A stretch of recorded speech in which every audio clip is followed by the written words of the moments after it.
యేసు నామమున మీ అందరికీ శుభములు. ప్రభు మనల్ని ప్రేమించి ఈ యొక్క మార్చి మాసంలోని ఇంకొక ఆదివారము పునరుత్థానుడైన యేసుక్రీస్తు యొక్క సన్నిధిలో మనందరం ఆయన ఆరాధించడానికి దేవుడిచ్చిన మంచి తరుణాన్ని బట్టి దేవునికి మహిమ కలుగును గాక.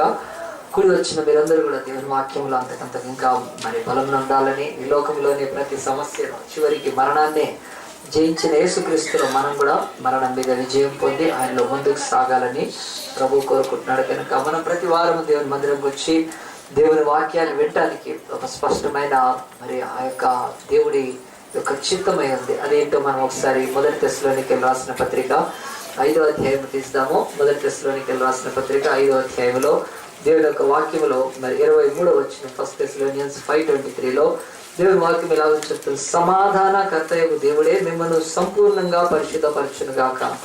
మనం ఇంకా పరిశుద్ధులము అయ్యాము కానీ సంపూర్ణంగా కాలేదనేది బైబిల్ చెప్తుంది. ఎవరైనా సరే లోకంలో తప్పుడు అవగాహన, యేసుక్రీస్తు నమ్మగానే 100% వాళ్ళు హోలీ అయిపోతారని బైబిల్ ఎక్కడా అలాగనంత అబద్ధం చెప్పలేదు. అలాంటి అబద్ధాన్ని నమ్మటానికి కూడా వీలు లేదు. బైబిల్ చెప్తుంది ఖచ్చితంగా దేవుడు పిలిచాడు మనల్ని, ఆయన సమాధానకర్త, సంపూర్ణంగా మిమ్మల్ని పరిశుద్ధపరుస్తాడు. అంటే ఆ ప్రాసెస్ లో ముందుకు వెళ్తాం మనం. తర్వాత ఆ సంపూర్ణత అన్నాడు, మీ ఆత్మయు జీవమును శరీరమును మన ప్రభువైన యేసుక్రీస్తు రాకడయందు నిందారహితముగాను సంపూర్ణముగాను ఉండినట్లు కాపాడబడును గాక. ఆత్మలో మరి నింద లేకుండా జీవము శరీరం మాత్రం నింద దాగుతూ ఉండే రీతిగా దేవుడు మనల్ని కాదు, మనము మానవుడు అంటేనే మానవుల్లో త్రిత్వం ఉంది, ఆత్మ జీవము శరీరము కనుక ఈ మూడింటిని దేవుడు నిందారహితముగా చేస్తాడని, అది మన చేతిలో లేదని, అది మన శక్తికి మించిందని బైబిల్ 24వ వచనం అంటుంది, మిమ్మును పిలిచిన వాడు నమ్మకమైన వాడు కనుక అలాగును చేస్తాడు. అది మీ వల్ల అయ్యేది కాదని ఆయన కూడా తెలుసు. మిమ్మల్ని పిలిచిన వాడు నమ్మదగిన దేవుడు. మనం ఎన్నిసార్లు అపనమ్మకంగా ఉన్నా, ఎన్నిసార్లు అవిధేయులమైన, ఎన్నిసార్లు ఆయన లోబడకుండా, ఎన్నిసార్లు మనం తిరుగుబాటు చేసినా, ఎన్నిసార్లు వెనుదిరిగిపోయినా ఆయనైతే నమ్మదగిన వాడు, ఫెయిత్ఫుల్ గాడ్. ఆయన ఫెయిత్ఫుల్నెస్ లో, విశ్వాస్యతలో ఆయన పిలిచి మనల్ని ఆయన బాగు చేస్తాడు. ఎట్లా దీన్ని గ్రహించగలుగుతామంటే, ఏ తల్లిదండ్రులైనా సరే వాళ్ళ పిల్లలు మరి చెడిపోతే, బాగలేకపోతే ఎలాగున్నా తప్పిస్తారో వాళ్ళని బాగు చేయాలని, వారిని సరి చేయాలని, వారిని సరిదిద్దాలని, వారిని మంచిగా చేసుకోవాలని ప్రతి తల్లిదండ్రులు వాంఛతో, ఆశతో బిడ్డల్ని బాగు చేసుకుంటారు. కనుక ముఖ్యంగా మరి తల్లిదండ్రులు ఏ బాధపడతారో దేవుడు కూడా, పరలోక దేవుడు అదే బాధపడుతూ ఉన్నాడు, అదే తపన కలిగి ఉన్నాడు, అదే ఆశ కలిగి ఉన్నాడు. మరి ప్రతి తల్లిదండ్రులు వాళ్ళ పిల్లలు ఒకవేళ మోరల్ గా, నైతికంగా పతనం అయిపోతే కదండి, ఎవరైనా తల్లిదండ్రులు పిలిచి మా ఓడు మంచిగా బూతులు ఆడతాడండి అని చెప్పుకుంటారండి కదా, మీ ఓడు బూతులు ఆడుతున్నాడంటే సిగ్గుతో తలదించుకో అంటే, నైతికంగా మనుషులు పిల్లలు పతనం అయిపోతుంటే ఆ తల్లిదండ్రులు ఎంతో వేదన చెంది వాళ్ళను మంచి మార్గంలో నడిపించాలని, చెడ్డవాళ్లతో తిరుగుతున్నప్పుడు ఆ నైతికత మరి మోరల్ లైఫ్ ని బాగు చేయడానికి తల్లిదండ్రులు కష్టపడ్డట్టే దేవుడు కష్టపడతాడు మన లైఫ్ లో. రెండవది, ఏ తల్లిదండ్రులు అయినా సరే వాళ్ళ పిల్లలు అనారోగ్యం పాలైపోయి వాళ్ళు భయంకరమైన మరి రోగాల్లో ఉన్నప్పుడు వాళ్ళు వాళ్ళ బంగారం సైతం అమ్మి, వాళ్ళ ఆస్తులు సైతం అమ్మి ఆ పిల్లల్ని స్వస్థపరచుకోవాలని హాస్పిటల్ చుట్టూ తిప్పి ప్రయాసపడతారు. దేవుడు కూడా, మనం కూడా అలాగున మన శరీరము భయంకరమైన నీచమైన వాటిని ఆశిస్తూ మన శరీరము అది నశించిపోతుంటే దేవుడు కూడా అలాగనే చూస్తున్నాడు. ఈ శరీరం మీద వేసుకునే పచ్చబొట్ల దగ్గర నుంచి, మనం చేసే ఆచారాల దగ్గర నుంచి, టాటూస్ దగ్గర నుంచి మన శరీరాన్ని ఎలాగో అపవిత్రపరుస్తున్నామో చూచి దేవుడు దాన్ని విడిపించడానికి, మన దేహము ఆయనకు ఆలయముగా ఉండాలని, మన శరీరము ఆయనకు మందిరంగా ఉండాలని దేవుడి చిత్తం. ఆయన హస్తకృతములు, మనుషుల చేతులతో కట్టిన ఏ దేవాలయంలో ఆయన నివసించాడు. ఆయన మనుషుల చేతితో కట్టబడని మనము కనుక సృష్టించుకున్న మనలో ఆయన శరీరంలో వచ్చి ఆయన మన శరీరాన్ని దేవాలయంగా చేస్తారు. కనుక తల్లిదండ్రులు ఒక బిడ్డ అనారోగ్యంతో ఉంటే ఎంత తప్పిస్తారో దేవుడు కూడా మన శరీరంలోని ప్రతి విధమైన పాపపు ఇచ్చ, వాంఛ, కోరిక, ఆ యొక్క టాటూస్ వేసుకునే దగ్గర నుంచి, పచ్చబొట్లు పడుచుకునే దగ్గర నుంచి శరీరాన్ని ఎంత అపవిత్రపరుచుకుంటున్నామో వాటన్నిటిని బట్టి ఆ పరలోకపు తండ్రి తప్పిస్తున్నాడు, పరితపిస్తున్నాడు, బాగు చేయాలనుకుంటున్నాడు. ఇవి రెండు కాక ఇంకోటి, మూడోది, పిల్లలు, ఏ తల్లిదండ్రులు అయిన పిల్లలు ఒకవేళ వాళ్ళకు 3-4 పిల్లలు ఉండే, ఒక పిల్లోడు తప్పిపోతే, ఒక పిల్లోడిని ఎవడైనా ఎత్తుకొని పోతే, ఎవరైనా ఒక పిల్లోడిని కిడ్నాప్ చేస్తే, ఎవరైనా తల్లిదండ్రులు ఉన్నారా అంటే కదా, 4 పిల్లలు ఉన్నారు కదా, ఒకడు పోయాళ్లే కాస్త హాయిగా ఉంది అనుకుంటారండి, ఉన్నారా ఎవరైనా తల్లిదండ్రులు అట్లా?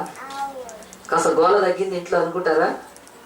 లేకపోతే ఆ కొడుకు తప్పిపోతే పోలీసు వాళ్ళ దగ్గరికి వెళ్ళి కదా ప్రయత్నం చేసి ఎలాగైనా వాళ్ళ గారు డబ్బును డిమాండ్ చేస్తే ఎంత డబ్బు కట్టైనా పిల్లల్ని విడిపించుకోవాలని ఏ తల్లిదండ్రులు ప్రయత్నం చేయరు భూమి మీద. మరి పరలోకపు తండ్రి అని పిలుస్తున్నామే. మనము కూడా అలాగున్న చెరలోకి వెళ్ళిపోయిన స్థితిలో దేవుడు మూడోది మనల్ని విడిపించడానికి ప్రయత్నం చేస్తున్నాడు. ఏంటి ఆ చెర? మరి ఆ యొక్క చిన్న బిడ్డ దుర్మార్గులు, రౌడీ షీటర్స్, నరహంతకుల చేతిలోకి వెళ్ళిపోతే ఆ పిల్లోడు పోరాడి రాలేడు బయటికి, ఆ అమ్మాయి అయితే రాలేదు. కనుక వాళ్ళ చేతుల్లో విడిపించడానికి తల్లిదండ్రులు ఇంకా గొప్ప ప్రయత్నాలు కదా. ఎవరైనా పోలీసు కానీ ఇంకేదైనా మంచి యంత్రాంగాన్ని ఏదైనా ఒక మరి చేసి డబ్బైనా ఇచ్చి లక్షల కోట్లైనా ఇచ్చి విడిపించుకోవడం. దేవుడు కూడా పరలోకం నుంచి ఆయన మానవ జాతి అది చెరలోకి వెళ్ళిపోయింది. చెర అంటే చెరసాలలోకి వెళ్ళిపోయింది. ఏం చెరసాల? మనం ఎవరు జైల్లో లేమే, కానీ చెరసాల అంటే మానవులు కొన్ని తప్పుడు ఆ యొక్క నమ్మకాల్లోకి వెళ్ళిపోయారు. తప్పుడు నమ్మకాలు, దేవుడు కాని వాటిని దేవుళ్ళని నమ్ముతూ ఈ లోకంలో వారికి దేని నుంచి విడుదల కలగదు ఆ చెరలోకి. ఈ సంవత్సరము ఒకవేళ నల్లబట్టలేస్తే మళ్ళీ నెక్స్ట్ టైం నల్లబట్టలు వేసుకోవడం. ఏమొస్తుంది నల్లబట్టలు? అది చెరది. ఆ నల్లబట్టలు వేసుకొని రాత్రులంతా కూడా స్వామి చింతల తోమి తెల్లారి వరకు తోమింది ఏమీ లేదు. మళ్ళీ నెక్స్ట్ ఇయర్ తోముతారండి. అది ఏంటనుకున్నారు? చెర కదా. నల్ల బట్టలు, ఎర్ర బట్టలు, తెల్ల బట్టలు, పచ్చ బట్టలు వేసుకొని ఏమైపోతున్నారు?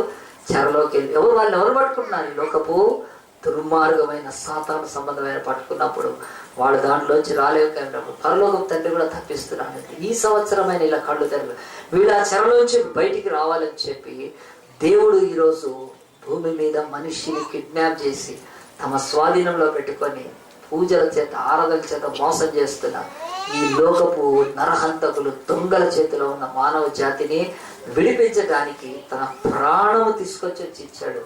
క్రయధనముగా తన ప్రాణాన్ని పెట్టాడు యేసు ప్రభు. మానవ జాతిని ప్రతి మతంలో, ప్రతి జాతిలో, ప్రతి తప్పుడు బోధలో నుంచి విడిపించడానికి యేసు ప్రభు కార్యం చేస్తున్నాడు. అందు గురించే ఇక్కడ నేను ఈ మాట చదువుతాను. ఎందుకు చర్చకు వస్తున్నామంటే మన జీవితంలో ఆ పరలోకపు తండ్రి మన పట్ల ఉన్న కలిగి ఉన్న ఆ యొక్క రక్షణ ప్రణాళికను, విడుదలను దేవుడు సంగమయ్య ద్వారా ఈ వాక్యం ద్వారా ప్రకటిస్తున్నాడు. కనుక మన జీవితాలలో చర్చకు వచ్చి ఏదో విన్నాం వెళ్ళిపోయామంటే ఏమీ ప్రయోజనం లేదు. కానీ దేవుడు అంటున్నాడు మన ఆత్మ, మన శరీరము, మన ప్రాణము నిందారహితముగా మహిమలోకి వెళ్ళటానికి, పిల్లలు పెరిగి పెద్దవాళ్ళ తల్లిదండ్రులకు ఎంత మంచి పేరు రావాలో ఈ లోకములో అలాగ ఆశ ఉన్న పరలోకపు తండ్రి ఆయన కుమారులు, కుమార్తెలైన మనం అందరం మహిమలోకి ఆయనతో సదాకాలం రాజ్యాలు వేలాలని చెప్పి ఆశపడుతూ ఆయన పిలిస్తే ఈ యొక్క బైబిల్లోని ఏ వాక్యమైనా నీ బ్రతుకును సరిదిద్ది సరిచేసి నువ్వెక్కడ బందీగా ఉన్నావో దానిలోంచి విడిపించడానికి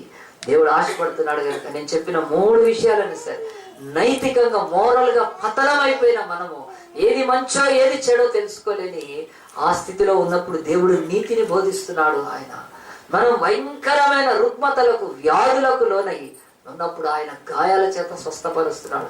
అంతేకాదు మనం చెరలోకి వెళ్ళి కదండి, ఎంత చెరలో కంటే మరి ఆ యొక్క ఇంటికి ఆకులు కడితేనే, ఇంటి ముందు ముగ్గేస్తేనే, లేకపోతే ఒక ముహూర్తం చూసుకుంటేనే బతుకు బాగుపడుతుంది అనుకునే అనేకమైన లోక సంబంధమైన చెరల్లో ఉన్నారు.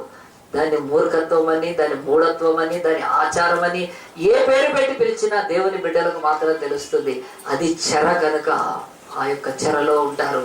దేవుడు అంటున్నాడు ఈ సమయంలో ఆయన దేవుడు విడిపించడానికి ఆయన మాట్లాడుతుండగా దేవుని యొక్క సన్నిధిలో మనందరం ఆయన మాటలు విన్నప్పుడు మన జీవితాలు బాగుపడతాయి. కనుక యేసు ప్రభువు ఆయన ఈ లోకానికి వచ్చింది మతాన్ని స్థాపించడానికి, ఎంత మాత్రం కాదు. ఆయన ఇప్పటికే మతాలు ఉండగా ఇంకో కొత్త మతం తీసుకొని రాలేదు. కానీ ప్రతి మతము మానవుణ్ణి మోసం చేసి, మానవుణ్ణి తప్పుగా నడిపించి, మానవుడి ప్రాణాన్ని విసికించి, మానవుడిని పూజలు చేయమని, మానవుడిని బంగారం ఇవ్వమని చెప్పి, మానవుడిని కఠినంగా నల్లబట్టలు వేసుకొని చలికాలం చల్లనీళ్లతో స్నానం చేపించి వాడి ఉసురు తీసి కదండి ఆ తర్వాత వాడు దేవుడు దా వద్దురా నాయన అనే వరకు చేస్తే కదండి ఆయన వాడికి దేవుడు దేవతలు వెళ్ళిపోయాడు. ఇలాంటి భయంకరమైన పరిస్థితుల్లో దేవుడు చెప్తున్నాడు ఈ చెరలోంచి విడుదల పొందడానికి మనకు దేవుడు ఒక మార్గం చెప్తున్నాడు. ఏంటంటే అది యేసు, ఆయన వాక్య మార్గం. కనుక దేవుని యొక్క వాక్యంలో మనం చూస్తే ఈ లోకంలో మరి మనిషి విడుదల పొందడానికి కావాల్సిన కృప మనం పొందుకోవడానికి మరి ప్రత్యేకించి ఈరోజు వాక్యంలోకి వెళ్తే ఇవన్నీ ఎందుకు చెప్పాల్సి వచ్చిందంటే యేసు 40 ప్రశ్నలు వేశాడు, 41 ప్రశ్నలు వేశాడు బైబిల్లో. ఎన్ని ప్రశ్నలు వేశాడు యేసు ప్రభు? 41 ప్రశ్నలు వేశాడు. కొత్త నిబంధనలో ఆయన మాట్లాడినట్టుగా ఉంది. యేసు 41 క్వశ్చన్స్ వేశాడంటే, ప్రశ్నలు వేసినప్పుడు నిజంగా ఈ లోకంలో ఎవరికి ఏదైనా పర్వాలేదు, కానీ ప్రశ్న వేస్తే ఊరుకోరండి, క్వశ్చన్ చేయకూడదు కదండి. ఎవరికైనా ఇష్టమా? క్వశ్చన్ ఎవరిని ప్రశ్న వేయకూడదు కదండి. నిజంగా గుర్తుపెట్టుకోండి.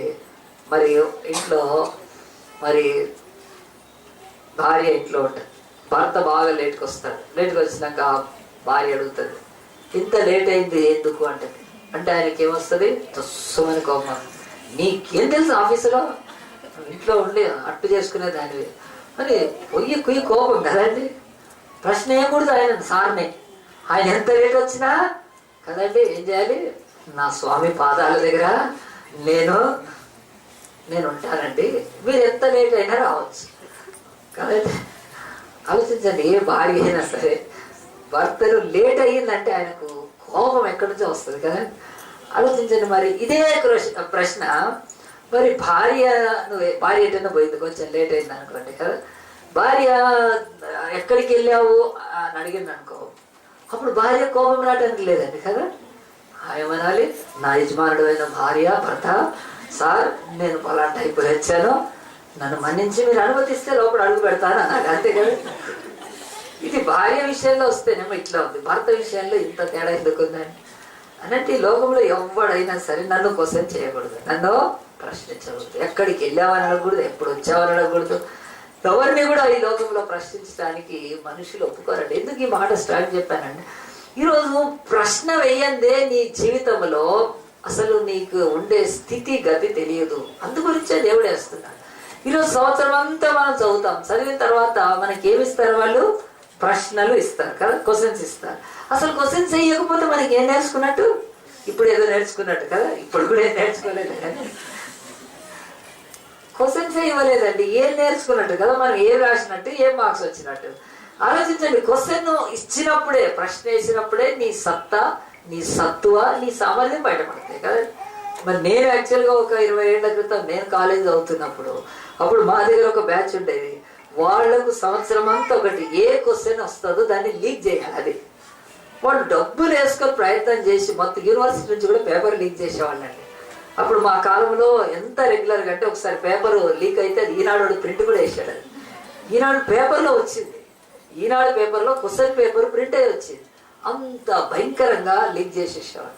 అంటే క్వశ్చన్స్ ఎవరికి ఇష్టం లేదండి, వ్యక్తికి ప్రశ్న అవసరం లేదు. మరి బైబిల్లో యేసు ప్రభు 41 ప్రశ్నలు వేశాడండి. ఆయన ప్రశ్న వేశాడు అని అంటే మన లైఫ్లో ఏంటో తెలుసా అండి? దేవుడు ఆయన మనకి ఏదైనా చెయ్యాలని ఆశపడుతున్నట్టు. మనం అందరినీ ప్రశ్నించాం కదండి. ఎవరిని ప్రశ్నిస్తాం? మనకు జవాబు ఎవరి నుంచి అయితే మరి ఆ యొక్క మరి రెస్పాన్సిబిలిటీ ఉందో, ఆ యొక్క మరి బాధ్యత ఉందో వారిని మాత్రం మనం ప్రశ్నిస్తాం. యేసు ప్రభు కూడా ఇక్కడ ఆయన ప్రశ్నలు వేశాడని, ఆ ప్రశ్నల్లో మరి ఎంత అంతరార్థం ఉందో నేను ఈరోజు మీకు మొదట్లోనే చెప్పాను. మనము ఈ భూమి మీద బంధింపబడి ఉన్నాము, మనం ఈ భూమి మీద చాలా మటుకు ఈ లోకంలో మరి నష్టపోయి ఉన్నాము. వీటన్నింటినీ నివారించి ఆయన మంచిగా చేయడానికి ఆయన వేసిన ఒక ప్రశ్నను మనం అందరం తీయండి. బైబిల్ యోహాను సువార్త మరి 5వ అధ్యాయం తీస్తే, మరి కొత్త నిబంధనలో 4వ పుస్తకం అండి. మత్తయి, మార్కు, లూకా, యోహాను అని ఉంటుంది కదా. మరి మాథ్యూ, మార్కు, లూక్, తర్వాత జాన్. యోహాను సువార్త 5వ అధ్యాయంలో యేసు ప్రభు ఆయన ఈ భూమి మీద జీవించిన ఆ చిన్న అనతి కాలంలోని ఒక మంచి ఘట్టాన్ని పరిశుద్ధాత్మ దేవుడు బైబిల్లో రాసిచ్చాడు. ఈ బైబిల్లో మరి ఎక్కడా అబద్ధమైతే లేదు, అన్ని సత్యమే కనుక సత్యదేవుడు ఈ బైబిల్లోని ఒక ఘటనను మనకు చూపిస్తున్నాడు. 5వ అధ్యాయంలో, అటు తర్వాత యూదుల పండుగ ఒకటి వచ్చును కనుక యేసు యెరూషలేమునకు వెళ్ళాను.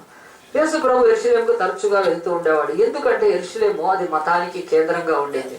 ఆ మత కేంద్రాన్ని దేవుడు మట్టు పెట్టి ఆయన మార్గాన్ని ప్రారంభించడానికి యెరూషలేముకు బాగా వెళ్ళేవాడు. సో కనుక అది ముఖ్య కేంద్రం, అది పట్టణము, అది ఆ యొక్క ఇశ్రాయేల్ దేశానికి రాజధాని. అంతేకాదు ప్రపంచ దేశాలకి అది ఒక మత కేంద్రంగా ఉంది ఈ రోజు వరకు కూడా. కానీ యేసు ప్రభు యెరూషలేముకు వచ్చింది ఆ ఉన్న మతాన్ని తీసివేయడానికి. సో ఈరోజు క్రైస్తవ్యం కూడా మతంగా తయారైంది. కానీ ఇంకా ఎవరైనా క్రైస్తవ్యము అనే మతంలో ఉంటే వాళ్ళకి ఎట్టి పరిస్థితుల్లో విడుదల ఉండదు. క్రీస్తు అనే మార్గంలోకి వస్తేనే వాళ్ళు నిత్య జీవం పొందుతారు. సో యేసు ప్రభువు మార్గమై ఉన్నాడు తప్ప మతం కాదు. కనుక ఆయన మత కేంద్రమైన యెరూషలేముకు వెళ్ళాడని, ఆ యెరూషలేములోకి వెళ్ళిన తర్వాత ఆయన దేవాలయంలోకి వెళ్ళి పూజలు చేసి ఆరాధన చేయలేదు. కానీ ఆ యెరూషలేములో మరి రెండవ వచనంలో గొర్రెల ద్వారము దగ్గర యెరూషలేముకి మొత్తము 12 గేట్లు ఉన్నాయండి. మొత్తము 12 ద్వారాలు ఉన్నాయి. యెరూషలేము యొక్క పట్టణానికి 12 ద్వారాలు ఉన్నాయి. 12 గేట్స్ ఉండేవి. కనుక ఒక్కొక్క ద్వారానికి ఒక్కొక్క పేరు. ఆ యొక్క ఒక ద్వారం పేరు గొర్రెల ద్వారము.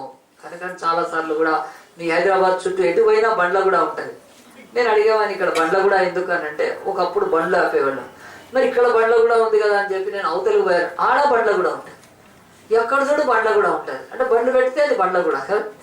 సరే మరి ఎక్కడ పెట్టినా ఏమైనా కానీ మరి బైబిల్ చెప్తుంది గొర్రెలు అమ్మేవాళ్ళ ఇక్కడ మనకైతే తెలియదండి, కానీ చరిత్రలోకి వెళ్తే తెలుస్తుంది. గొర్రెల ద్వారము అని బైబిల్ చెప్తుంది. యెరూషలేములో గొర్రెల ద్వారం ద్వారా యేసు ప్రభు వచ్చాడు లోపలికి.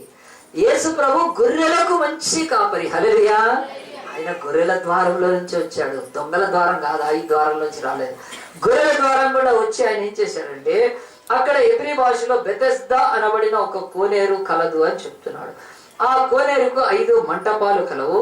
ఆయా సమయాల్లో దేవదూత కోనేటిలోకి దిగి నీళ్లు కదిలించుట కలదు.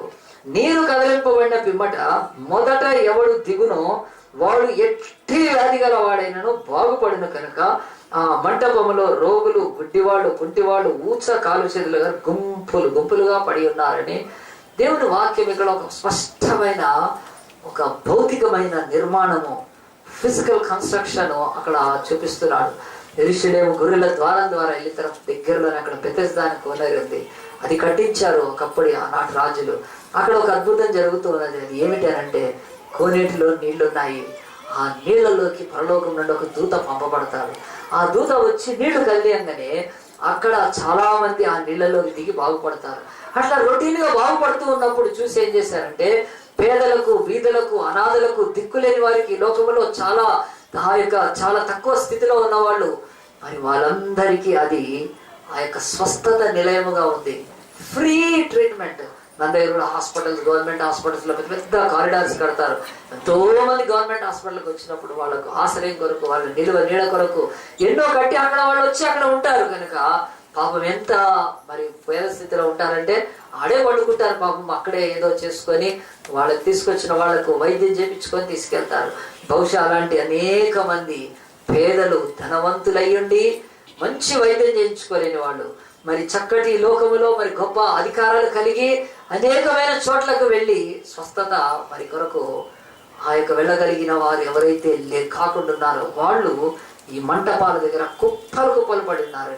ఒక మంటపం సరిపోదు కనుక 5 మంటపాలు, కారిడార్స్ కట్టించారు. దాంట్లో అలాగున కుప్పలు పడినారంటే బైబిల్ చెప్తుంది ఇశ్రాయేల్ యొక్క ఆనాటి యొక్క పాపం, వాళ్ళ యొక్క దీన స్థితిని బైబిల్ బయలుపరుస్తుంది.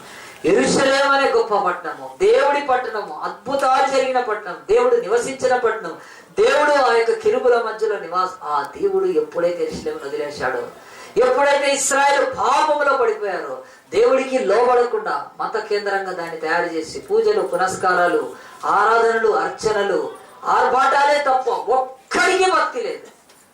ఒక్క ఇశ్రాయేలులో భక్తి లేదండి. ఏ ఒక్కడు నోరు తెరిచిన అబద్ధమే మాట్లాడుతున్నాడు. ప్రతివాడు వ్యభిచారం చేస్తున్నాడు. ప్రతివాడు దొంగ వేషధారణతో ఉన్న ఆ కాలంలో గాడ్స్ స్వస్థత వెళ్ళిపోయిందండి ఆ రోజు. అయినా దేవుడు కనికరం గలవాడు కనుక ఆయన పరలోకం నుంచి ఒక్క దూతను పంపిస్తే, ఒక్కసారి నీళ్లు కదిలిస్తే ఒక్కడే స్వస్థపడాడంటే ఆ మీగర్నెస్, ఆ లేమి ఇశ్రాయేల్ యొక్క ఆధ్యాత్మిక పతనానికి సూచనగా ఉందండి. మన బతుకుల్లో కూడా బైబిల్ చెప్తుంది. ఈ రోజు చర్చ కూడా ఇదే స్థితికి వచ్చేసి ఎంత తక్కువ అయిపోయినాయి అంటే అద్భుతాలు, ఎంత తక్కువ అయిపోయినాయంటే సూచక్రియలు.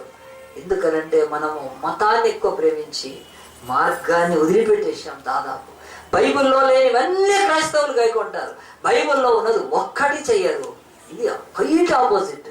ఇలాంటి బతకడం మొదలుపెట్టినప్పటి నుంచి స్వస్థతలు లేకుండా పోయినాయండి. దేవుడి వాక్యం చెప్తుంది, ఒక్క దేవదూతనా? ఏ పరలోకంలో దేవదూతలు లేరా? బైబిల్ చెప్తుంది దేవుడు చిన్న పిల్లలకు 2 దేవదూతల్ని నియమించాడంట. ప్రతి చిన్న పిల్లలకు గుర్తుపెట్టుకోండి. పెద్దోళ్లకు 1 దూత, అంటే మొత్తానికి 3 ముగ్గురు అనుకోండి. అంటే భూమి మీద 700 కోట్ల మంది ఉన్నారంటే మరి బైబిల్ ఆలోచించండి, పరలోకంలో కనీసం 21,000 కోట్ల దేవదూతలు ఉంటుంటారు ఆయన దగ్గర. అంతమంది దేవదూతల్లో ఒక్క దేవదూత రావడం ఏంటంటే ఇశ్రాయేలు యొక్క భక్తిహీనతకు పరాకాష్ట ఏంటంటే అంతకంటే మీకు ఎక్కువ స్వస్థత లేదు. ఈరోజు ఎన్ని ప్రార్థనలు చేస్తున్నా, ఎన్ని మరి ఉపవాసాలు, ఎంత తక్కువ జరుగుతుందండి కదా. ఆలోచించండి, ఆ తక్కువలో అయినా జరుగుతుంది కనుక దానికి మనం సంతోషిస్తున్నామే తక్క ఇంకా ఎక్కువ కావడానికి ప్రయత్నం చేయాలి. ఇందాక ఇక్కడ పాస్టమ్మ ప్రార్థన చేసింది మోకాళ్ళలోని, మన చర్చ్ ప్రేయర్ రిక్వెస్ట్లలో ఉంది. మరి ఆ యొక్క శ్వేత అనే పిల్ల, ఇంకొక పాప ఉంది, మరి ఆ గెల్మెంట్ మా అమ్మాయి నడుస్తుంది. ఇప్పుడు అందరూ కూడా చెప్పలు కొట్టండి ఒకసారి. దేవుని వాక్యం చెప్తుంది, ఎల్బీనగర్ నుంచి చిన్న పాపను తీసుకొని వచ్చారు, 2 కాళ్ళు పడిపోయినాయి. నేను శనివారం పొద్దున ఇక్కడ ప్రార్థనకు వచ్చేటప్పుడు చెప్తున్నా, ఆ పాప ఇప్పుడు నడుస్తుందని. కానీ తక్కువేనండి. కానీ దేవుడు అంటున్నాడు, మరి సంఘానికి ప్రార్థన శక్తి ఉంది. ఎంతమంది వస్తున్నారు ప్రార్థన, ఎంతమంది నీతిగా ఉన్నారు, ఎంతమంది యథార్థంగా ఉన్నారు, ఎంతమంది హృదయ కల్మషం లేకున్నారు. అని బట్టి ఈరోజు భూమి మీద తగ్గిపోయినాయండి. బైబిల్ చెప్తుంది, యెరూషలేములోని గొర్రెల ద్వారం దగ్గర ఉన్న బెతెస్దా కోనేరులో ఒక్క స్వస్థతే జరుగుతుంది ఒక రోజుకి. అలాంటి సమయంలో యేసు ప్రభు లేచి ఆ కోనేరు దగ్గరికి వెళ్ళాడు. యేసు ప్రభు ఆయన అంతటా తిరుగుతూ ఉన్నాడు.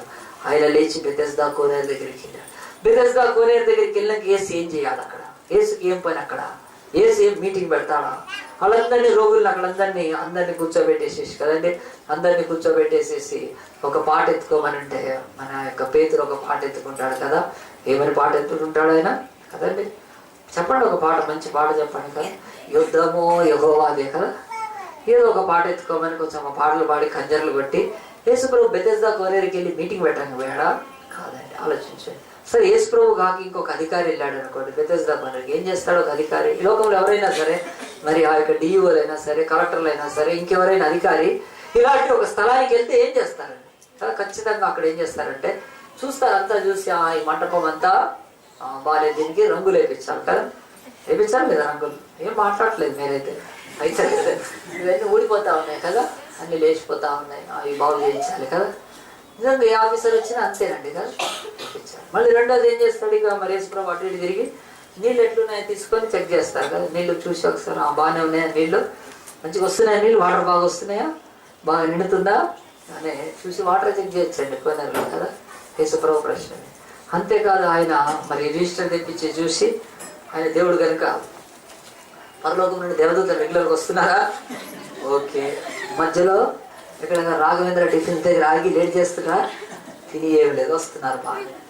మరి యేసు ప్రభు పెద్ద ఆఫీసర్ కదండి, ఆయన దేవుడు కదా. ఆయన ఏం చేయాలి? అవన్నీ చూసి మండపం ఓకే కదా, మంచిగా ఉంది. మరి దగ్గరలోనే ఎలక్షన్స్ ఉన్నాయి, దానికి ఏమంటే చేపిస్తాడు యేసు ప్రభు కదా. మరి యేసు ప్రభు ఆ మంటపానికి వెళ్ళి నిజంగంటే ఆయన ఇవన్నీ పరీక్షించడానికి వెళ్ళాడా? ఆలోచించండి. బైబిల్లో మీరు ఎన్నిసార్లు చదివి ఉంటారో, యేసు దేవుడు, ఆయన అధికారి, ఆయన సర్వాధికారి, మహోన్నతుడు. ఆయన మంటపాల దగ్గరికి వెళ్ళి వాటిని చూసి వాటి యొక్క పొజిషన్ తీసుకొని రిపోర్ట్ ఇవ్వటానికో యేసుప్రభు వెళ్ళలేదండి. ఈరోజు ఎందుకు చెప్తున్నానంటే, ఈరోజు మన జీవితాలలో యేసు అక్కడికి వెళ్ళినప్పుడు కారణము బాగా గొప్పగా ఉన్నది. లేకపోతే ఈ లోకంలో చాలా మంది అలాగ అధికారం కాకపోయినా ఆ మంటపాల దగ్గరికి వెళ్ళి ఏం చేస్తారండి కదా, మంటపాల దగ్గరికి వెళ్ళి 2 ఫోటోలు తీపిస్తారు. కడిగితే 4 ఫోటోలు కదా తీపించుకొని మంటపం బాగుందని చెప్పి. ఆయన ఎక్కడి నుంచి వచ్చాడు? నజరేత్ అనే ఊరి నుంచి వచ్చాడు కనుక ఆ మంటపాలన్నీ చూసి, చార్మినార్ చూసి, గోల్కొండ చూసినట్టు, 1000 స్తంభాల గుడి చూసినట్టు చూసి నజరేత్కి వెళ్ళిపోయి, బాగుందండి మంటపాలు, చాలా బాగుంది, ఎవరు కట్టించారో బాగుంది అని చెప్పి ఆయన చూడటానికి వచ్చాడా? వేసుకోండి, మీరు ఎన్ని ప్రశ్నలు వేసుకున్నా బైబిల్ అంటుంది మనం యేసును చాలా వేరే రకాలుగా. కానీ ఆయన ఆ యొక్క మంటపాలకు బెతెస్దాకి వెళ్ళినప్పుడు భయంకరమైన పరిస్థితిలో ఒకడున్నాడు. బైబిల్ చెప్తుంది తర్వాత వచనంలో 38 ఏళ్ల నుంచి అంట, 1 సంవత్సరం కదా, 5వ వచనం, అక్కడ 38 ఏళ్ల నుండి వ్యాధి గల ఒక మనుష్యుడు ఉండేను. 38 years నుంచి అక్కడ ఉన్నాడు. యేసు ప్రభు చెప్తున్నాడు. ఈ మాటకి ఏంటో తెలుసా అండి? యేసు ప్రభు వయసు అప్పుడు 30 సంవత్సరాలండి. 30 సంవత్సరాలకు ఆయనకు సేవలోకి వచ్చాడంటే, ఈయన 38 నుంచి ఉన్నాడంటే, యేసు పుట్టక ముందే వాడు అక్కడికి ఎన్నేళ్ళ నుంచి పడినాడు? 8 సంవత్సరాలు. యేసు మరియ గర్భంలోకి రాకముందే ఆ పరలోకం నుండి 8 years వాడు పడి ఉన్నాడు అక్కడ. సరే, 8 years మనకు కరెక్ట్ టైం తెలియదు అనుకున్నాను, ఎతికితే దొరుకుతుంది. కానీ ఆయన సేవ 3వ సంవత్సరంలో అనుకోండి, ఆయన 33.5 ఏళ్ళు సేవ చేశాడు. 33 ఏళ్ళు అనుకున్నా కానీ 38లోంచి 33 తీసేస్తే 5 years యేసు ప్రభు పుట్టక ముందే వాడు వ్యాధిగ్రస్తుడై ఉన్నాడు. కనుక యేసు అక్కడికి వెళ్ళాడు అని చెప్తూ బైబిల్ ఏం చెప్తుందంటే ఈ వాక్యంతో, యేసు రాకముందు నుంచే లోకపు స్థితి ఇట్లా ఉంది, వ్యాధితో ఉంది, పడిపోయి ఉంది, దిక్కు లేకుండా ఉంది, స్వస్థత లేకుండా ఉంది, సహాయం లేకుండా ఉంది అని దేవుడు అందు గురించి మాట రాపించాడు మనకి. యేసు వచ్చినాక కాదండి, యేసు రాకముందే. బైబిల్ అంటుంది యేసు మన బ్రతుకుల్లో రాకముందే మన కష్టాలున్నాయి, మన బ్రతుకులు నిర్విరితమై ఉన్నాయి.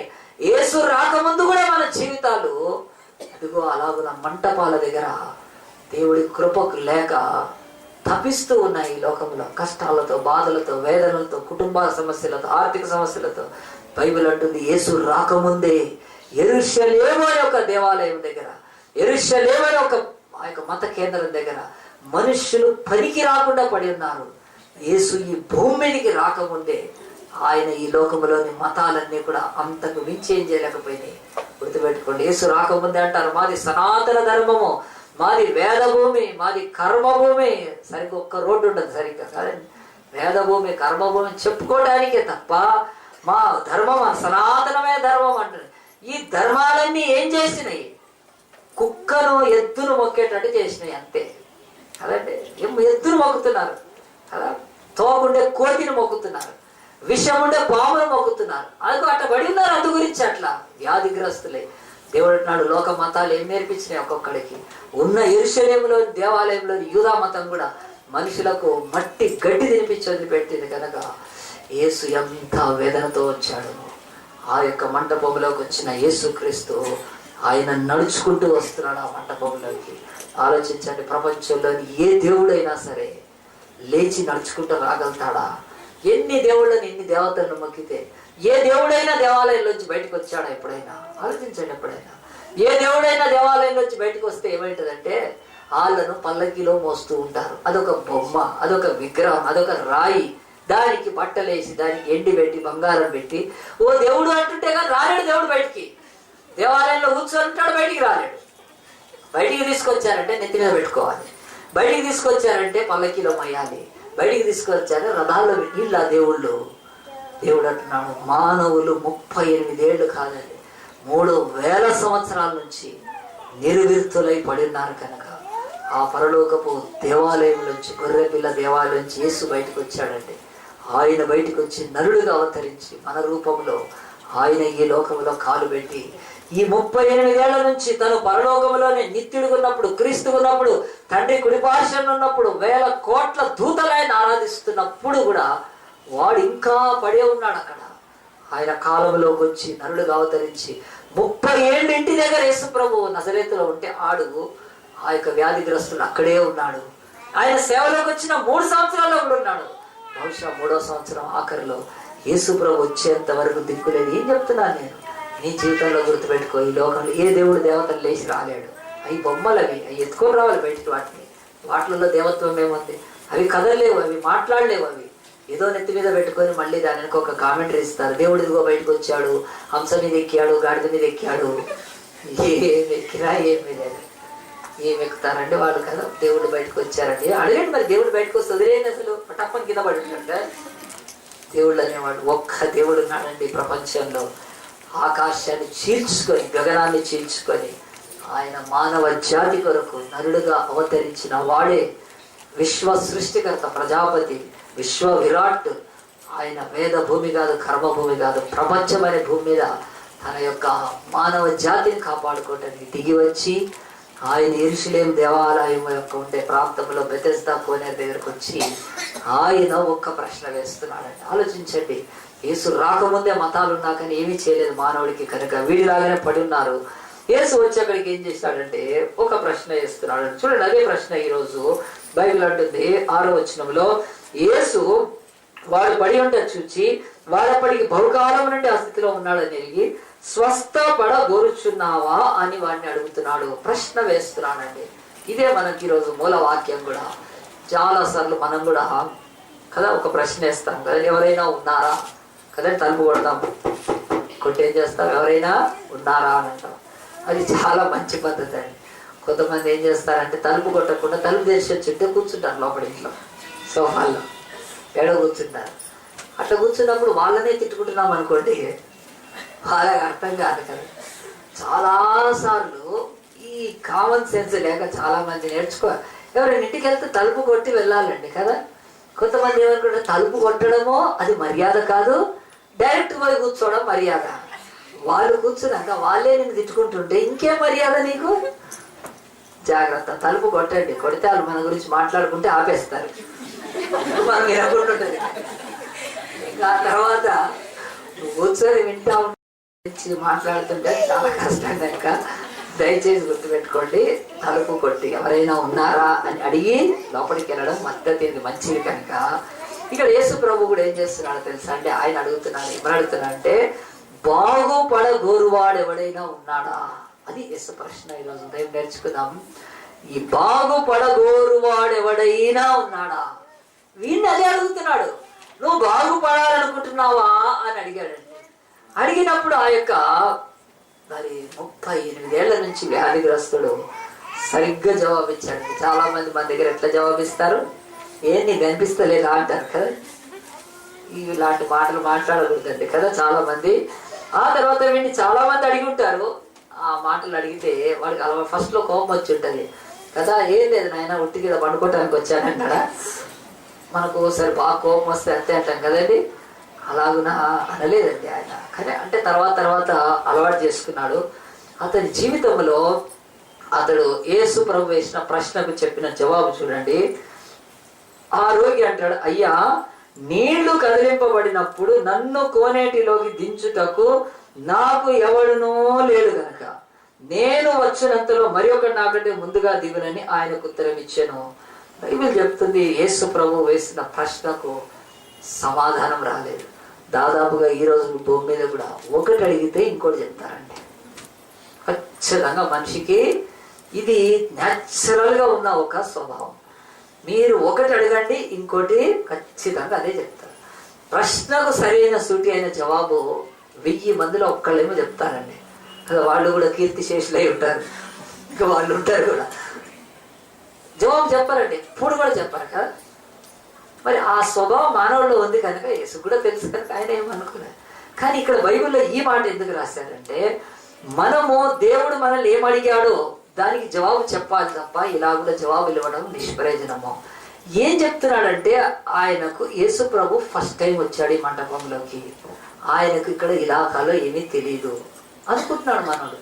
యేసు ప్రభు ఫస్ట్ టైం చూస్తున్నాడు. అక్కడ ఫస్ట్ టైం చూసి ఏమనుకుంటున్నాడంటే, ఈయనకు ఇక్కడ ఏం జరుగుతుందో తెలియదు. ఒక దేవదూత వచ్చి కోనేటిలో నీళ్లు కదిలిస్తారు. ఆ తర్వాత నేను వెళ్ళాలనుకుంటున్నాను, నా వల్ల కావట్లేదు, వేరే దిగుతున్నారు, నాకెవడూ లేడు. మానవ సంబంధమైన బలహీనతలన్నీ తీసుకొని, మానవ సంబంధమైన పద్ధతులన్నీ తీసుకొని యేసు వద్దకు రావటం ఆయన చిత్తం కాలే కాదు. నేను యేసుప్రభు అడిగాడా? యేసుప్రభు అడిగాడా అండి? యేసుప్రభు కదా నీళ్ళు కదులుతున్నాయా అని అడిగాడా? అడగలేదు కదా. నీకు ఎవడైనా సహాయం ఉన్నాడా? అడగలేదు. యేసుప్రభు అవన్నీ ఏమడగదు. నువ్వు బాగుపడాలనుకుంటున్నావా? Say yes or no. ఆ యొక్క జవాబు ఈరోజు లేదండి. బతుకులో ఈ రోజుకు చెప్తున్న వందల లక్షల క్రైస్తవులను కూడా ఇదే ప్రశ్న వేధిస్తుంది. నువ్వు బాగుపడాలంటే దేవునికి సరిగ్గా జవాబు చెప్పు. చాలా మంది యేసుప్రభు దగ్గరికి వచ్చి నేను అడుగుతాను, బ్రదర్ మీరు చర్చికి రండి అంటే వాళ్ళు ఏమంటారంటే, మా తాత బిషప్, వీళ్ళ నాన్న పెద్ద పాస్టర్, రెవరెండ్, ఏంటో చెప్తారు. మా ఊర్లో ఒక చర్చ్ ఉంది కదా, ఉండొచ్చు ఉండకపోయినా. నిన్ను నేను అడుగుతుంది ఏంటి, నువ్వు చెప్తుంది ఏంటి? చాలాసార్లు మరి నువ్వు చర్చికి రావాలంటే నేను ఎప్పుడో బాప్తిసం తీసుకున్నాను. ఏం బాప్తిసం తీసుకుంటే ఇప్పుడు ఏడుందని కదా. అది సరి అయిన ప్రశ్నకు సరి అయిన సమాధానం లేదండి. ఈ రోజు కూడా ఎక్కువ మంది ఆగలేదు. మన విఆర్ఓ రాశారు ఎగ్జామ్, ఏం రాశారంటే ఏమొచ్చింది రిజల్ట్, వాళ్ళు ఏమడిగారు, ఏం రాశారు, ఒకళ్ళని వచ్చి చెప్పారా సాక్ష్యం, అంతా ఊడ్చుకొని.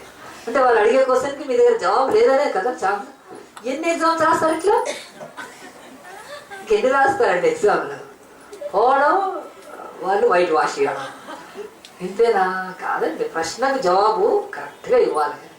చాలాసార్లు మన జీవితాల్లో ఉండే ప్రశ్నలకు, దేవుడు వేసిన ప్రశ్నలకు జవాబు ఇవ్వగలిగితే చాలా సమస్యలు దేవుడు సూటిగా అడుగుతాడు.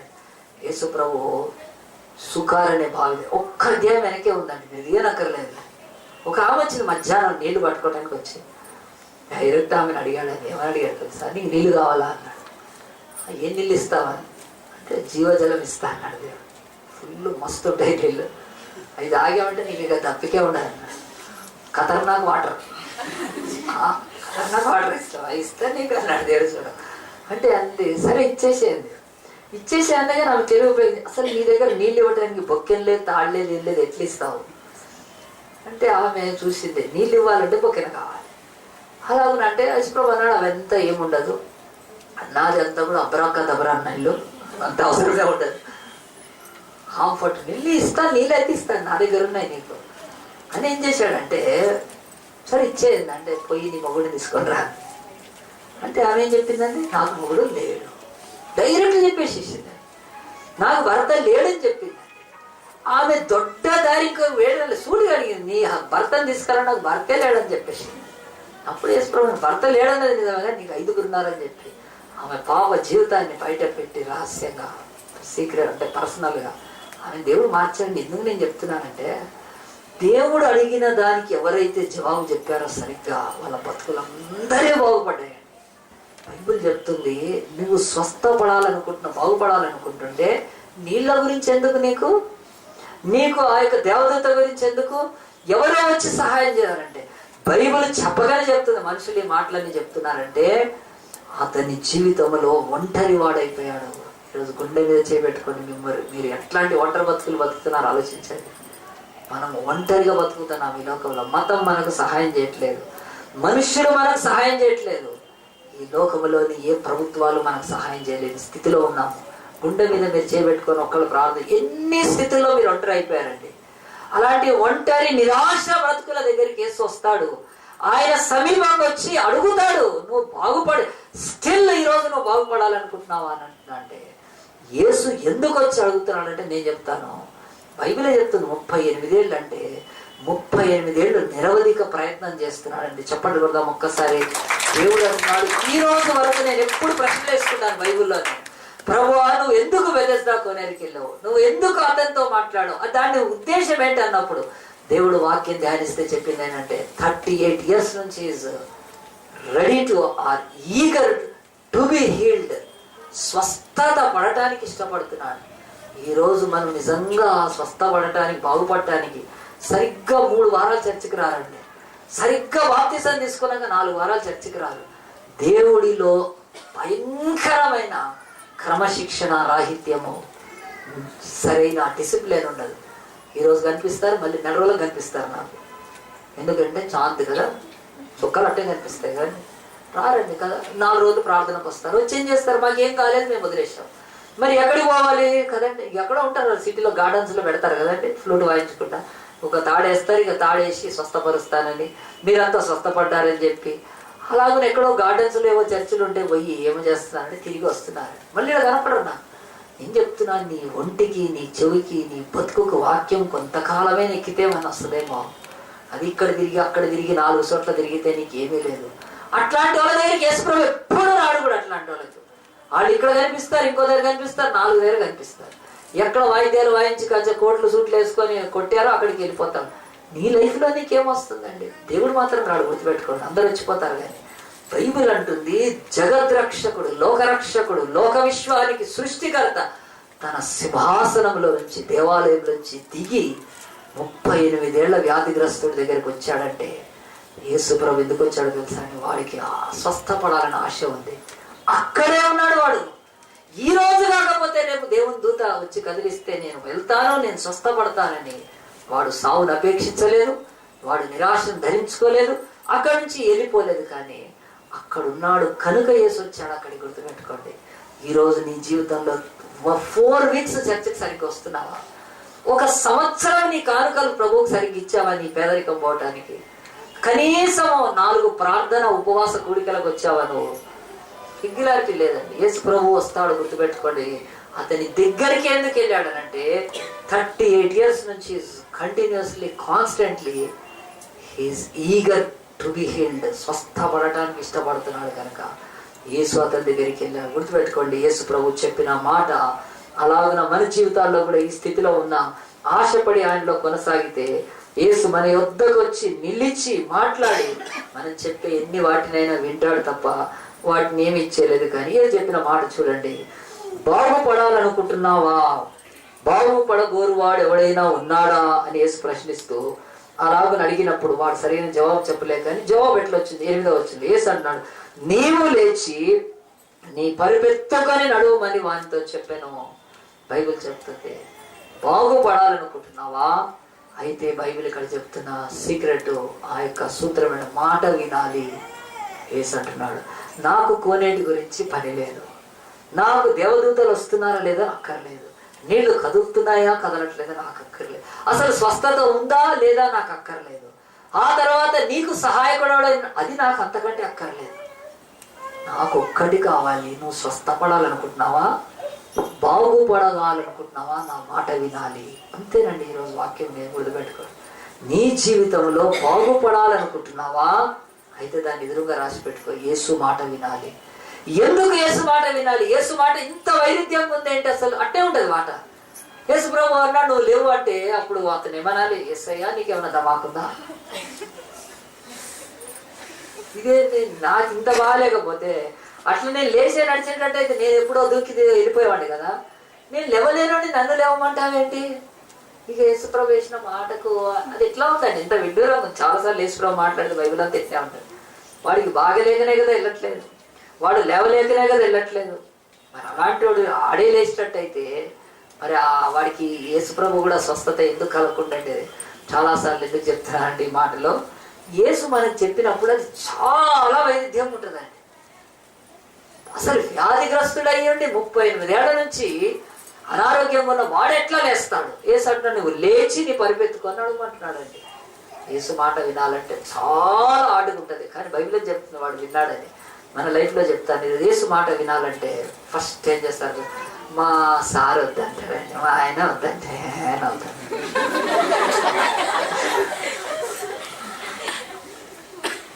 వీళ్ళ సార్ ఎప్పటి నుంచి మరి సారు ఆయన ఆ సార్ చెప్పంగానే ఇక మరి అంటే ఫస్ట్ చూడండి, యేసుప్రభు చెప్పిన మాటకు లోబడాలంటే సాగు ఎత్తుకుతారు. మా కులస్తులు ఒప్పుకోరండి, మా వాళ్ళు ఒప్పుకోరు కదా. మరి సినిమా టికెట్లు తీసుకునేటప్పుడు అందులో ఎవరు ఒప్పుకుంటారు? అడ్డమైన దాటికి పోవటానికి ఎవరు, వాటికైతే అక్కర్లేదు. చాలాసార్లు యేసు మాట అనగానే ఏదో సాగు తీసుకొచ్చి పెడతారు, ఒప్పుకోరు. దేవుడు అంటున్నాడు అది నీ చేతిలోనే ఉంది. వీడు ఒక్క సాగు చెప్పినా వాడు బాగుపడేవాడు కాదు, అది బైబిల్లో లేదు అసలు ఆ మాట. యేసు మాట వింటే బాగుపడతాం అంతే. నువ్వే సాగు చాలా వ్యతిరేకతలే ఉంటాయి యేసు మాట వినడానికి, మనకు పరిస్థితులు అంతా చాలా ప్రతికూలంగా ఉంటాయి. కానీ యేసు ప్రభు అంటాడు ఆ మాట వింటేనే నీకు. మరి యేసు మాట ఎందుకు వినాలంటే నేను చెప్తున్నాను, ఈ లోకంలో మనకు నాలుకనిచ్చిన వాడెవడు, కంఠాన్నిచ్చిన వాడెవడు, స్వరాన్నిచ్చిన వాడెవరు, గలాన్నిచ్చిన వాడెవరు, ఈ మాట్లాడటానికి కావలసిన ఊపిరినిచ్చిన వాడు, ఆ ఊపిరిలో ఉండే గాలిని సృష్టించిన వాడెవడు, ఆ గాలిలో ఉండే శబ్ద తరంగాలు వేవ్స్ ని క్రియేట్ చేసిన వాడెవడు, ఆయనే. కనుకంటాడు ఎవ్వరి మాటలో స్వస్థత లేదు, బాగులేదు. యేసు మాటలోనే మనకు విడుదల ఉంది, స్వస్థత ఉంది. ఈ యేసు మాట ప్రపంచాలను నిర్మించింది, యేసు మాట విశ్వాన్ని సృష్టించింది. ఆయన విశ్వంలోని ఏ పదార్థము కాదు, ఆయన వెండి బంగారు ఇత్తడి రాగి కర్ర కొయ్య మట్టి బొమ్మల్లో ఉండేవాడు కాదు. ఆయన ఈ పంచభూతాల్లో ఉండే దేవుడు కాదు, పంచభూతాలను సైతం సృష్టించిన వాక్కు అయిన దేవుడు. ఆది యందు వాక్యం ఉండేను, వాక్యము దేవుడై ఉండేను. ఆ దేవుడు, ఆయన మాట మనుషుల మాట కాదు. మనుషుల మాట అంటే ఈరోజు ఎంతో మంది కవులు ఉన్నారు, ఎంతో మంది నాయకులు ఉన్నారు, ఎంతో మంది గొప్పవాళ్ళు ఉన్నారు, వీళ్ళెన్నో మాటలు పరి, కానీ ఎవరి మాటలో జీవం ఉండదు. No one has a life in his word. ఒక్క యేసులోనే ఉంది. కనుక ఆ మాట చూపిస్తాను. యోహాను సువార్త 6వ అధ్యాయం 63వ వచనం చూడండి. జాన్ 6:63.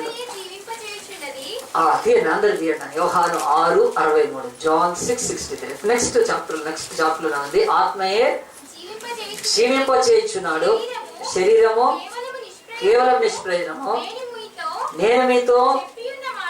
నేను మీతో చెప్పి ఉన్న మాటలు ఆత్మయు జీవమునైనది. యేసుప్రభు ఎందుకు చెప్తే ఆయన మాట ఎందుకు వినాలంటున్నాను అంటే, నేనే గాని ఆయన యేసుప్రభు, నా మాటలు అందరిలాగా శబ్ద తరంగాలు కాదు, నాట్ ఏ సౌండ్ వేవ్స్. అందరిలాగా మానవుల యొక్క ఆలలో నుంచి ఏబిసిడిలోంచి నేర్చుకున్న మాటలు కాదు. మన భాష అంతా కూడా అక్షరమాల మీదే ఉంది కదండి కదా. మనం నేర్చుకునే హల్లుల మీద, అచ్చుల మీద మనం నేర్చుకునే కదా, వీటి మీదనే డిపెండ్ అయింది. అది ఇంగ్లీష్ అని ఏ భాష. మన భాష ఒక పదాల మీద, అక్షరాల మాలికల మీదనే ఉంది. యేసు మాటలు కాదట్లా అని బైబిలే చెప్తుంది. ఆయన మాటలు ఆత్మయు జీవం ఉన్నాయి అంటున్నాడు. My words are spirit and life. కనుక ఎవడైనా నా మాట వింటే వాడు విడుదల పొందుతాడు. ప్రియ దేవుని బిడ్డ, బాగుపడగోరువాడు ఎవడైనా ఉన్నాడా? ప్రశ్న వేస్తున్నాడు ప్రపంచంలో దేవుడు. అయితే ఆయన మాట వినాలి. ఒకరోజు నేను కట్కేశ్వర్లో సేవ చేస్తున్నప్పుడు ఒక ఆమె ఏం చేసింది తెలుసా అని పిలిచింది. పాస్టర్ గారు మా ఇంటికి వచ్చి ప్రార్థన. ఎందుకంటే మా అమ్మని వచ్చింది. వెళ్ళానండి. ఆ ఇంట్లోకి వెళ్ళాక వాళ్ళ అమ్మని చూసి నాకు కొంచెం చాలా బాధ అనిపించింది. మొత్తం ఇట్లా చీర అంతా తీసిందండి. తీసుకు మొత్తం పుళ్ళు, దగ్గర దగ్గర భయంకరమైన పుండ్లు. ఆమె చూస్తేనే అనిపించింది. అసలు ఆ రోగం ఏంటో కూడా నాకు తెలియలేదండి. నిలువెల్లా పుండ్లు, ఇంత పుండ్లు శరీరం అంతా. దాని రక్తం కూడా వస్తుంది, చీము కూడా కొంచెం. ఏమైంది అని అంటే ఏమో తెలియదండి. రోగం వచ్చింది. 3 నెలలు అయింది. ఊర్లో ఉండేది. వాళ్ళ కూతురు మా చర్చి బిల్డింగ్ వెనక ఉండేది. వచ్చి అక్కడ ఉంటే నేను సరే పిలిస్తే ప్రార్థన చేయడానికి. ఆ తర్వాత చేస్తుంది. ఏం చెప్తుందంటే ఆమెకు బాగుండదు చాలా.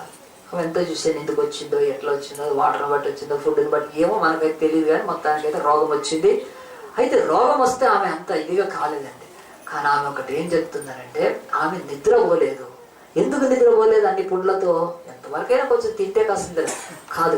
ఆమె నిద్రపోవటానికి కళ్ళు మూసుకున్న కొద్దిసేపటికి 2 ఇంత పెద్ద కుక్కలు వస్తాయండి. నల్ల కుక్కలు వచ్చి వాటి కూరలు రక్తము నాలుక బయటికి తీస్తూ వస్తుంటాయి. ఆమె లేచిపోతాయి. పడుకోలేదు. ఆమె ప్రాణాన్ని మింగటానికి అలా ఉన్న 2 కుక్కలు నల్లవి వస్తాయి ఆమె కళ్ళు మూసుకోగానే. ఇక నిద్ర అనేది లేకుండా అయిపోయింది. ఆ పరిస్థితిలో నేను వెళ్ళి ప్రార్థన చేసిన తర్వాత మరి చెప్పాను. మరి ప్రార్థన చేసినాక బాగా అవుతుందని జనరల్గా నేను బిలీవ్ చేసి వచ్చి మళ్ళీ నెక్స్ట్ వీక్ వెళ్ళే వరకు ఆమె ఏం బాగుపడలేదండి. బాగుపడకుండా ఆమె చెప్పింది ఇక్కడ ఆమె తగ్గిందా అంటే ఏం తగ్గలేదు. ఆ 2 కుక్కలు అలాగనే వస్తున్నాయి. పాపం అన్నం సరిగ్గా తినలేదు, సరిగ్గా నిద్ర లేదు. భయంకరమైన పరిస్థితి. 3 కూతురులు ఆమె. పెద్ద కూతురు దగ్గర వచ్చి ఉండేది. ఇంకిద్దరు కూతురులు వేరే దగ్గర ఉంటారు. ఆ పరిస్థితిలో ఆమెకు నేను మళ్ళీ నెక్స్ట్ టైం పోయినాక అడిగాను, ఏమిటో నిద్ర పడుతుంది? లేదు, అస్సలు లేదు. మళ్ళీ చెప్తుంది, ఆ యొక్క నల్లటి కుక్కలు వెంటాడుతూ ఉంటాయి. ఒకటే చెప్పానండి సింపుల్గా. నాకు కూడా అప్పుడు అంత పెద్ద ఇది కాదు కానీ చెప్పాను. వచ్చి మీరు చర్చిలో పండుకోమని చెప్పాను. చర్చ్ బిల్డింగ్లో పండుకోమన్నాను. చర్చ్ వాళ్ళకి ఇంటికి ఎదురుగానే ఉండేది. చిన్న దేవాలయం అది. బాప్తిస్తాలకు మీరు చాలామంది చూసారు వచ్చిన వాళ్ళు. ఆ మందిరంలో పండుకోండి, ఏం పర్వాలేదు, పండుకోండి. ఇక్కడ పండుకుంటే అవి రావని చెప్పాను నేను. మీ ఇంటిలో మరి ఇక్కడ ఎట్టుందో నాకైతే తెలియదు కానీ మీరు వచ్చి చర్చిలో పండుకోండి అంటే వాళ్ళు సరే నా మాట విన్నారు.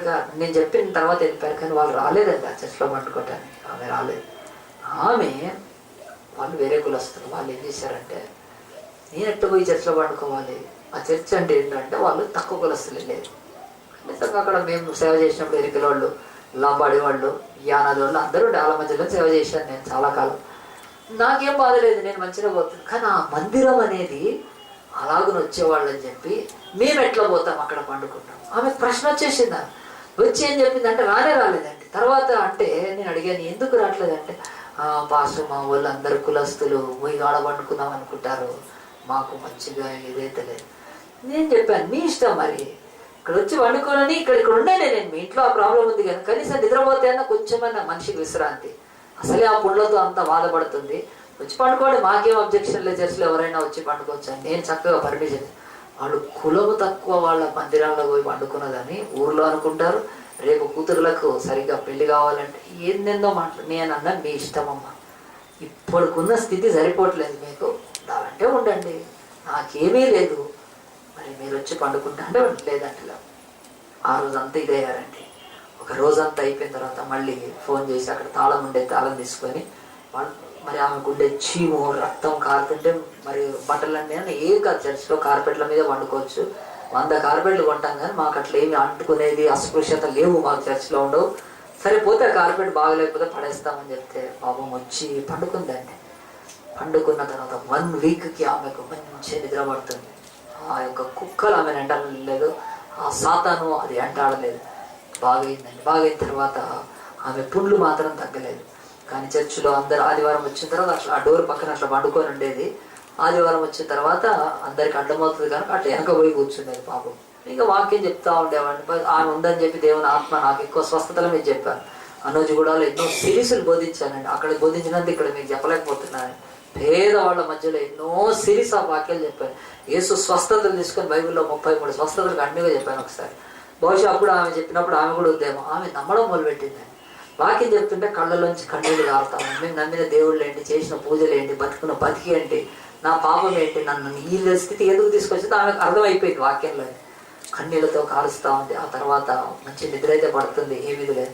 ఒకరోజు ఆమెను బాప్తిసాలు ఉన్నాయి తీసుకోమని చెప్పాను. బాప్తిసం తీసుకో, నీ శరీరానికి ఉన్న ఈ రోగం కూడా దేవుడు తీసేస్తాడని చెప్పినప్పుడు ఆమె నమ్మిందండి. అట్లాంటి పుండ్లతో ఆమెకు బాప్తిసం ఇచ్చానండి. ఏం భయపడలేదు.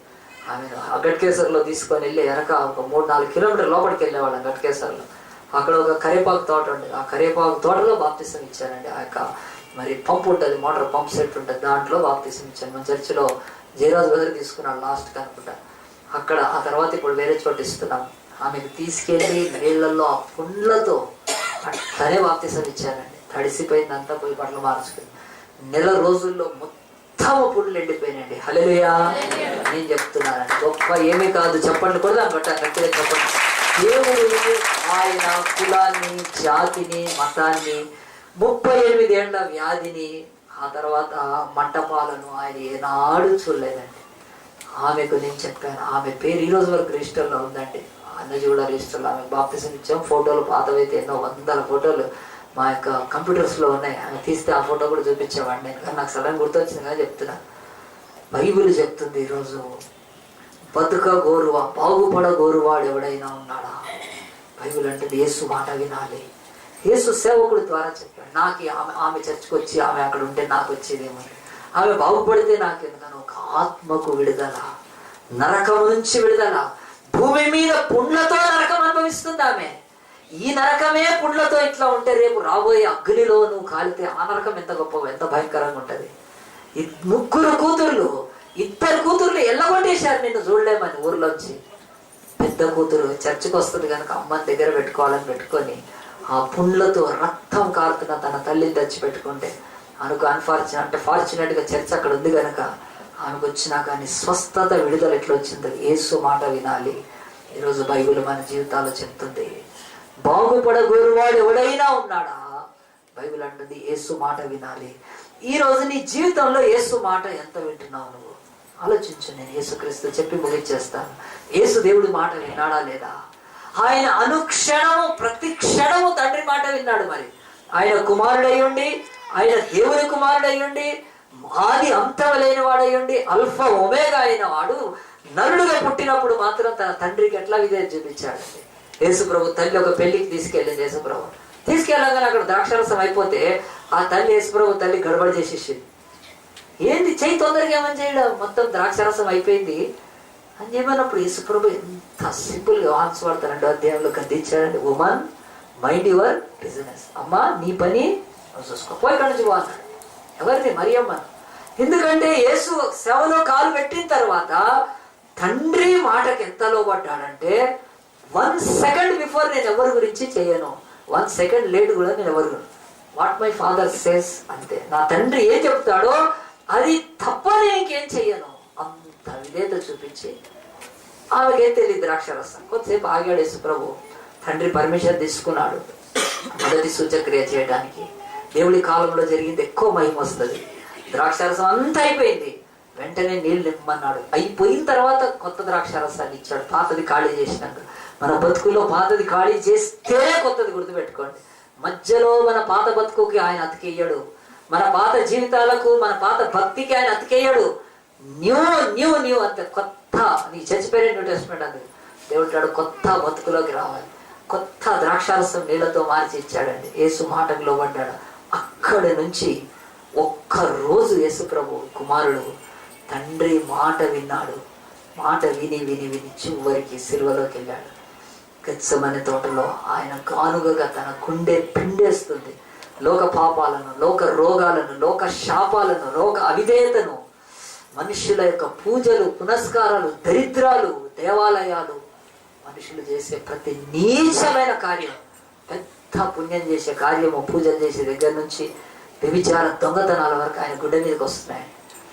ఆయన భరించడం మొదలుపెట్టాడు. తన మరణం తెల్లవారి చీల్చేస్తారు, చంపేస్తారు యేసుప్రభు. అన్నీ తెలిసి ఆయన ఒక్క ప్రార్థన వ్యతిరేకంగా చేయబోయాడండి. తండ్రి, నీ చిత్తమైతే ఈ పాత్ర తొలగి, అయినా నా చిత్తం కాదు, నీ మాటే లోబడతాను, నీ మాటకు లోబడి నేను సిలువెత్తానని తెల్లారు ఆయన చీల్చేసినా సరే ఆ సిలువలో రక్తం కార్చిన తండ్రి మాటకు లోబడి ఆయన మరి ఏం చేశాడండి? రక్షణ తీసుకొచ్చాడు. యేసు పలికిన మాటను నేను చూపిస్తాను. అందరు తీయండి యోహాను సువార్త. ఇది యేసు ప్రభు ఆయన అంటున్నాడు, నేను చెప్తున్నా నా మాట మీరు వినాలని, కానీ మొదట నేను తండ్రి మాటను విన్నాను, నేను ఆయన చెప్పిందంతా చేశాను, ఒక్కటి కూడా నేను చేయకుండా ఉండలేదు అని చెప్పి ఆ యొక్క కోనేరు దగ్గరికి వెళ్ళి లేచిని పడిపెత్తుకోమంటే ఆ మాటగా యేసు ప్రభు మొత్తం చేశాడు. 17వ అధ్యాయము యోహాను సువార్త 17వ అధ్యాయము 4వ వచనం చదువుతాను చూడండి. యేసు ప్రభు చెప్తున్నాడు, చేయుటకు తండ్రి నీవు నాకు ఇచ్చిన పని నేను సంపూర్ణంగా నెరవేర్చాను. అంటే నీ మాటకు సంపూర్ణంగా లోబడ్డాను, విన్నా, నెరవేర్చి భూమి మీద నిన్ను మహిమపరిచితిని. యోహాను సువార్త 17 John 17:4 అంటాడు, నీ మాట నేను ఒక్కసారి వినందిస్తలేదు, నువ్వు నాకు ఏం చెప్పావో అదంతా చేశాను ప్రభువా తండ్రి అని చెప్తున్నాడంటే యేసు నుంచి మనము ఏం గ్రహించాలంటే ఆయన నీళ్ళ ద్రాక్షరసం చేయడమే కాదు, తన రక్తాన్ని నీళ్లలాగా ప్రవహించేంత వరకు దేవుడి మాట విన్నాడు. ఈరోజు మనం ఎన్ని మాటలు వింటున్నామండి దేవుడి? మన బ్రతుకులో విడుదల ఎందుకు లేదు? యేసు ప్రభు ప్రశ్నిస్తే, బతుకగోరు వాడెవడైనా ఉన్నా, బాగుపడగోరు వాడెవడైనా ఉన్నాడా అన్నాడు. యేసు మాట వినాలి.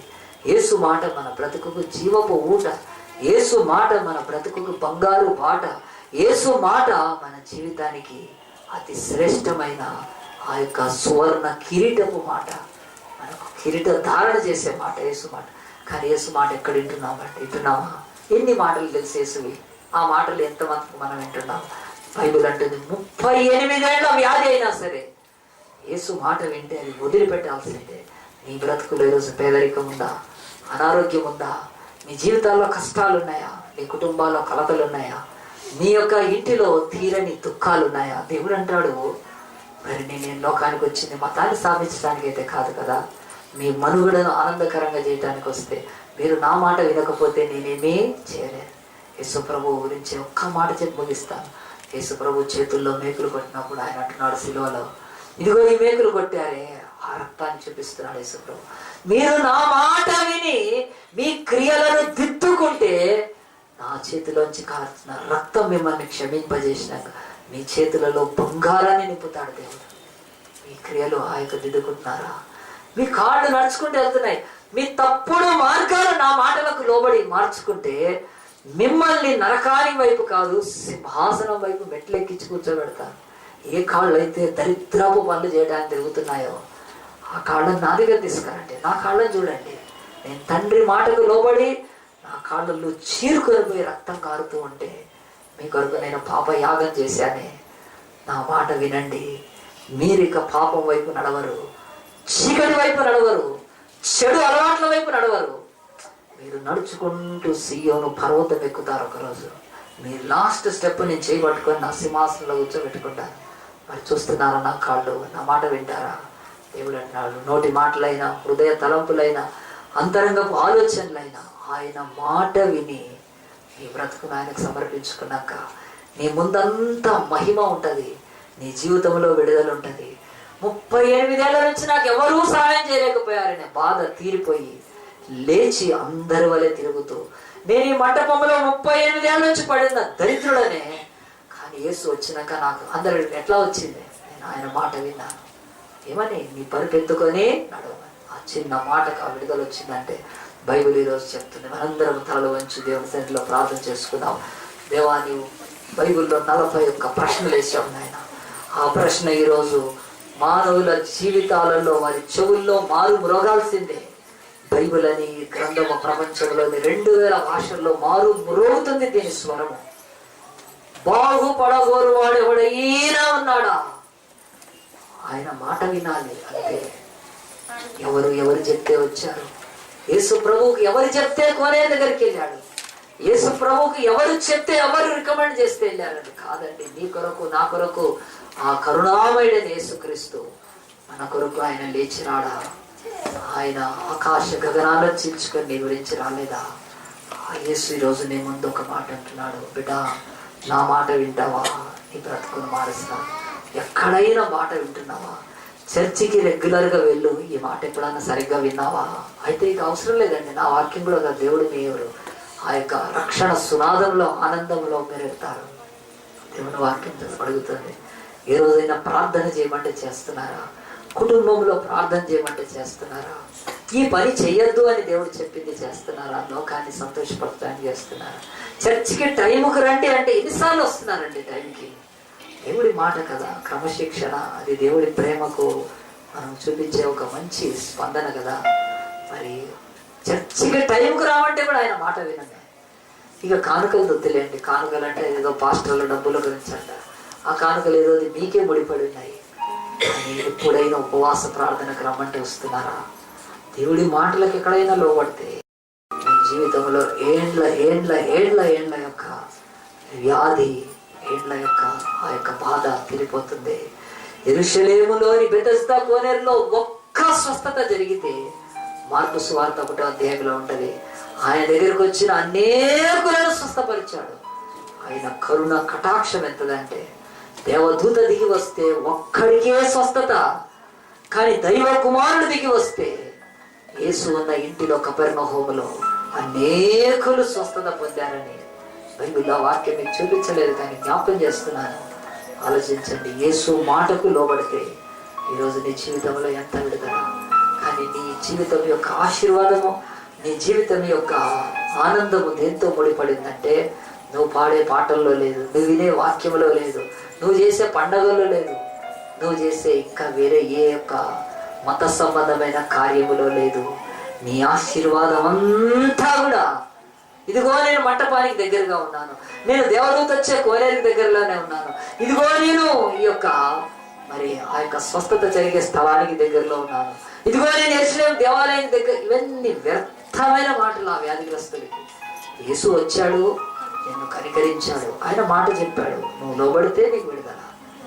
ఈరోజు నీ జీవితంలో ఎన్ని లోకములో చెప్పొద్దు, నేను బాన్ క్రిస్టియన్ని, నేను ఎప్పుడో బాప్తిసం తీసుకున్నాను, నేను ఎప్పుడో రక్షింపబడ్డాను, నేను ఆ చర్చికి వెళ్తాను, ఇక్కడ మందిరం కట్టించాను, నేను ఇవన్నీ వ్యర్థమైన మాటలు నీ జీవితంలో. నీ యొక్క జీవితానికి విడుదల బాగుపడగోరుతున్నావా? అయితే యేసు మాట విను, కొద్దిగాను లేచి నడిచి లోకానికి మహిమకరంగా మారిపోతావు. అతడు లేచి నడిచి అందరికీ చెప్పుంటాడు, యేసు నన్ను బాగు చేశాడే, వీడే కదా 38 ఏళ్ళు, అవును నేనే, కానీ యేసు మాట విన్నాను, లేచి నడిచానని. ఆ రోజు లోకానికి సాక్షిగా దేవుడు అతన్ని వాడుకున్నాడే.